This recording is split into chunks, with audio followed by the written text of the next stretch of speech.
अकोला शहरात गेल्या काही दिवसांपासून पिवळसर अशुद्ध पाणी पुरवठा होत असल्याने नागरिकांमध्ये संतापाची भावना निर्माण झाली आहे। आरोग्यावर परिणाम होऊ लागल्याने प्रशासनाकडून स्पष्टीकरण आले असले तरी दूषित पाणी पुरवठ्याचं नेमकं मूळ अद्याप अस्पष्ट आहे।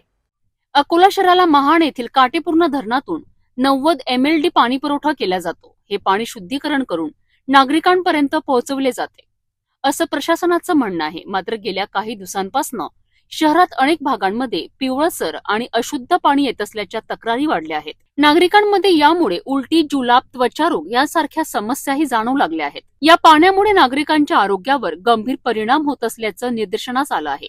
यावर काटेपूर्ण जलशुद्धीकरण प्रकल्पाच्या अधिकाऱ्यांनी स्पष्टीकरण देताना सांगितलंय की पाण्याचं योग्य प्रक्रियेनं शुद्धीकरण होत आहे। मात्र असं असूनही शहरात अशुद्ध पाणी पोहोचत असेल तर दूषित पाणी पुरवठ्याचा स्तोत्र नेमका कुठे आहे याचा शोध घेणं अत्यंत आवश्यक झालं आहे।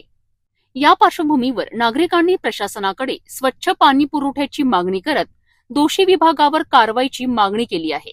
सर, आपल्याकडे आधी यांना धरणाकडनं पाणी येते, रॉ वॉटर म्हणतो आपण त्याला पीएससीचा डोसिंग दिलं जातं। त्यामुळे त्याच्यामधलं गाड वगैरे जो काही आहे तो आपण काढून घेतला जातो। त्याच्यानंतर फिल्टर बेड आहेत आपल्याकडे नेमके ते 2 प्लांट आहेत महानला, 25 MLD आणि 65 MLD। टोटल आपण अकोला शहराला 90 MLD वॉटर ट्रीट करून पाठवतो। 90 MLD प्लांट आहे, त्यापैकी आपण जवळजवळ 78 MLD वॉटर ट्रीट करून प्युअर वॉटर आपण अकोल्याला पाठवलं जातं। त्यामध्ये आपण सुरुवातीला पीएससी डोसिंग दिलं जातं आपल्याकडे, त्यानंतर फिल्ट्रेशन आहे। फिल्ट्रेशन नंतर आपण क्लोरिनेशन केलं जातं, ज्यामुळे डिसइन्फेक्शन होते, ज्यामुळे बॅक्टेरिया वगैरे काही नाही राहिलं पाहिजे। या हिशोबाने आपण त्याला पूर्ण ट्रीट करतो। ट्रीट केल्यानंतर फायनल टेस्टिंग करूनच आपण अकोल्याला पाणी पंप करून अकोल्याला पाठवलं जातं आपल्याकडून। अशुद्ध पाणी येतं म्हणून ओरड सुरू लोकांची, नेमकं इथून काही अडचणी आहेत? अशुद्ध पाणी, पिवळ्या पाण्याबाबत अकोल्यातल्या लोकांच्या, नागरिकांच्या तक्रारी आहेत त्याबाबत।